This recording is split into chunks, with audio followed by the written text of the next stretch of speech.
Okay မင်္ဂလာပါကျွန်တော်တို့ CDS ကွန်ပျူတာနဲ့ပြန်လည်ကြိုဆိုပါရစေဟုတ်ကျွန်တော်ဒီခုလောလောလတ်လတ်သင်ပေးနိုင်တဲ့ဟွာလေးနော် language overview သဘောမျိုးတယ်ဟုတ်နော်ကျွန်တော်ဒီ detail တွေနောက်ထပ်လာဟုတ်နော်ဒါကျွန်တော်တို့မရေးခင်မသင်ခင်မှာနည်းနည်းမိတ်ဆက် Okay နောက်တော့ဗာနဲ့မိတ်ဆက် print function နဲ့မိတ်ဆက်ပါဒါတွေက powerful နော်တော်တော် powerful တယ်နော် print တို့ဟို Java မှာ system တို့ auto print and တို့ဟုတ်နော်Python တို့ဘာလို့ JavaScript တွေမှာဆို domain တို့ right တို့ left တို့print out လေး message လေးထုတ်တာလေးဘယ်လောက်ထိအသုံးဝင်လဲဆိုတော့ JavaScript မှာလည်းနည်းနည်းပြပြ။ Okay ဒီမှာလည်းလိုပဲဒါတွေက tracking လိုက်တဲ့နေရာမှာသုံးတယ်လေ။ဟိုကြားလေးကတော့ဒီတိုင်းကြီးဒါ print hello ဟုတ်ပြီ။တိုင်းလေးရေးလိုက်တာတော့ဟုတ်တယ်။အဆင်ပြေသွားပြီ run module ။ဟော hello ထွက်တယ်ဒါပဲဒါဘာမှထူးခြား။ဒါပေမဲ့ဘာထူးခြားလဲဆိုရင် Python 2နဲ့3မှာတော့ထူးခြားတယ်။ဒါကျွန်တော်တို့သုံးနေတာ Python 3 Python 2မှာတော့ print ဒီနေရာမှာ Python 2ကိုရေးပြလို့ကျွန်တော်3နဲ့ချိန်ထားတယ်နော်။ print ဒီ not function မဟုတ်ဘဲနဲ့ print ဒီ keyword ဖြစ်နေတယ်။ keyword ဖြစ်နေတာဖြစ်တဲ့အတွက်အဲ့ print မှာဒီပါလေ parenthesis တွေမလို့တခါလေ hello ဆိုပြီးတန်းရလာတာနဲ့သူထွက်လာတယ်အဲ့ဒါဒီ keyword ဖြစ်နေတယ် function မဟုတ် Python 2မှာထူးခြားချက်ကအဲ့ဒါပေမဲ့ကျွန်တော်အဲ့မှာနည်းနည်းလေးတစ်ခုနဲ့တွဲသုံးအဲ့ဒါဘာလဲဆို format လေးနဲ့တွဲသုံးတယ်ညာတော့ format ဆို powerful ပဲသူလည်း powerful မှတ်တယ်ပဲဒါကကျတော့ဘာမှတ်တယ်လဲကျွန်တော်ပြောဒါကကျတော့ကျွန်တော်တို့ format ဒီ function မဟုတ်တော့ string object ရဲ့ method ဟုတ်နော် Python 2တို့က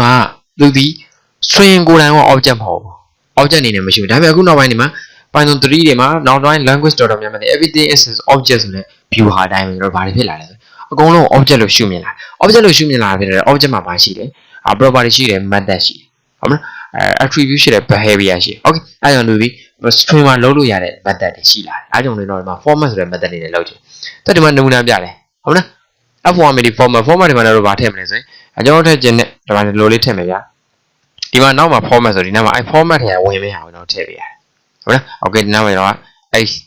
variable လေးတစ်ခုကြော်ညာရယ်50ဟုတ်လား59 variable လေးကျွန်တော်တို့တစ်ခုကြော်ညာမယ်ကြော်ညာပြီးဒီဟိုဟာလေးအဲ့ variable တော့ဒီလိုထည့်လိုက် h ကိုထည့်လိုက်တော့ဒါကိုဘာလို့ခေါ်လဲကျွန်တော်တို့ placeholder သဘောမျိုးပေါ့နော်အရှင်ထည့်တာပေါ့ဒါဆိုတော့အသေးထည့်တာဒါဆိုအရှင်ထည့်လို့ရဒါဒီနောက်မှာ database လာတိုင်းလည်းဖြစ်နိုင်ပြီဟိုဘက်ကဆွဲချတဲ့ database တွေကလောက်တော့ internet server တွေဆွဲချမယ့်ဟာတွေလည်းဖြစ်နိုင်တယ်ဒီ variable ဆိုတာအဲ့လိုဟုတ်လားဒီ h တန်ပို့ဒီအမြဲတမ်းမငြိမ်ဘူးဟုတ်လား database ဟာလည်းဖြစ်နိုင်တယ် file ဟာလည်းဖြစ်နိုင်မယ် internet server ဟာလည်းဖြစ်နိုင်တယ်ကြိုက်တာလေဒါကျွန်တော်တို့နမူနာပြ okay run ကြည့်မယ်အဲ့တိုင်းလေးပဲထွက်ပါပဲလေဒီ parenthesis တွေကိုဒါလေးဝင်ပြီးတော့ဒီလား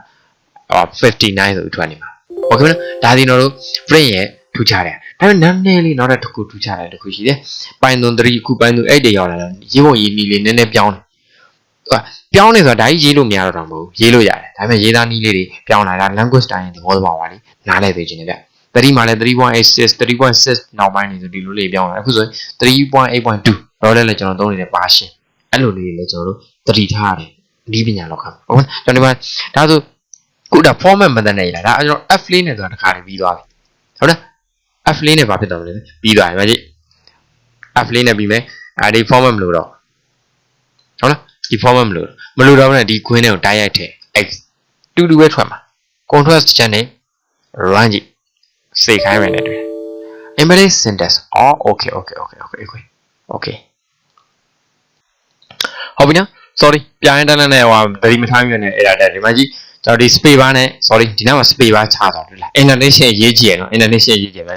f ကိုထားထည့်ပြီးတော့ဒီလိုလေးလဲတော့ dot format စာဒီလိုလေးတွေလည်းပြောင်းသွားတတ်တယ်ဟုတ်လားဒါစီကျွန်တော်တို့ရေးသားပုံရေးသားနည်းပြောင်းသွားလက်လေးရှိတဲ့ language တွေရဲ့သဘောတဘာဝကိုပြတာပါဗျာဟုတ်ကဲ့အဲ့တခါလေးဆိုကျွန်တော်တို့တချို့ပုံစံဒါဆို f တခါဖြတ်လိုက်အောင်မယ်ကျွန်တော် C base style နေ Java တို့ဘာလို့ပါဆိုရင် Python 2တွေမှာလည်းရင်းတော့ရေးခဲ့တယ်ဒါဘာဖြစ်လို့လဲဆိုတချို့ code လေးတွေကိုလုံးငါလောက်ထားနေလည်းမတူပါဘူးအဲ့လိုလေးတွေတော့ဖြစ်နေမှာဆိုလို့